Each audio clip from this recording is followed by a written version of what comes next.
ليه الرجالة بتخون؟ بيقولوا ايه في مخهم وهم رايحين يخونوا؟ وهل الرجالة بيفكروا بمخهم ولا بيفكروا؟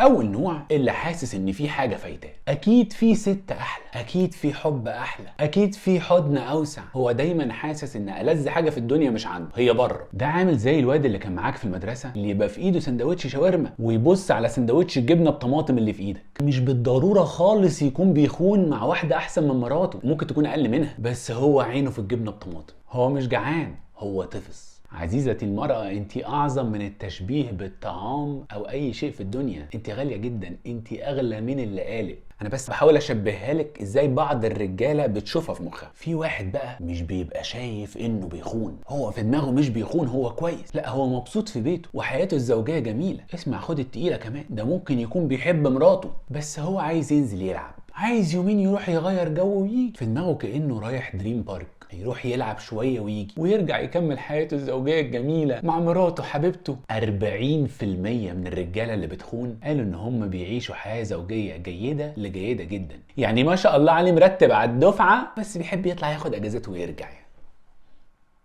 في نوعية رجالة بيكون هوايته في الحياة انه يظبط بنات، هو بيروح الشغل يروح يشرب، ممكن يكون مرض، ممكن يكون ادمان، بس هو بيعمل كده بس في حياته. ايه واحده ناصحه شايفه ان قدراتها غير محدوده تبص عليه وتقول هذا ذوقي واي كان فيكس هيم، وهوب يا ساتر يا رب رجع من شهر العسل نازل تاني يوم يدور على بنت يشوطها. طب ليه يا ابني بتعمل كده ليه؟ عشان هو بيعمل كده بس في حياته. طب يا حبيبتي ما طوب الارض حذرك. طب ما هو شخصيا حذرك. لا هي بتحب الاكشن والاثاره وكده والمتعه.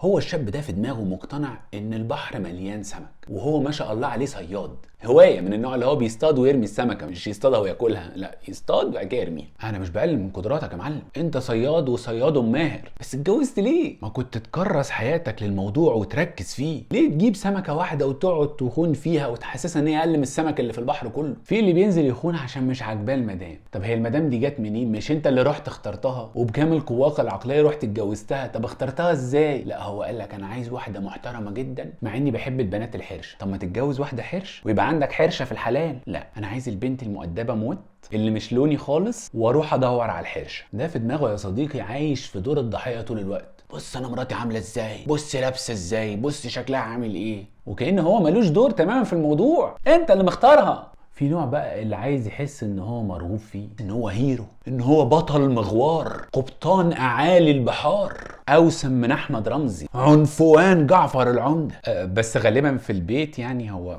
مش واخد الوضع ده، بيتقال له قوم افتح البرطمان ولا مش هتعرف برضه. بيحس ان قدراته ومواهبه مدفونة. بس الاحساس بالدونية ده مش دايما بيجي من ان انت مش واخد حقك في البيت، ممكن تكون مشاكل جاياله من تربيته. اهله كانوا دايما محسسينه ان هو مهما انجز مش كفايه، فبيطلع دايما حاسس ان هو عايز يروح مكان تاني يحس فيه ان هو بطل عشان مش واخد حق في المكان ده، فبيقوم نازل يدور على مكان تاني يتقال له فيه انت سيد الرجال. لو لقوه بيتشطف لوحده يقول له ما شاء الله اشطر كتكوت اتشطف. طب ويا ترى بيلاقي يا معلم؟ للاسف مهما هيروح هيفضل الصوت اللي جواه اللي محسس ان هو قليل معاه.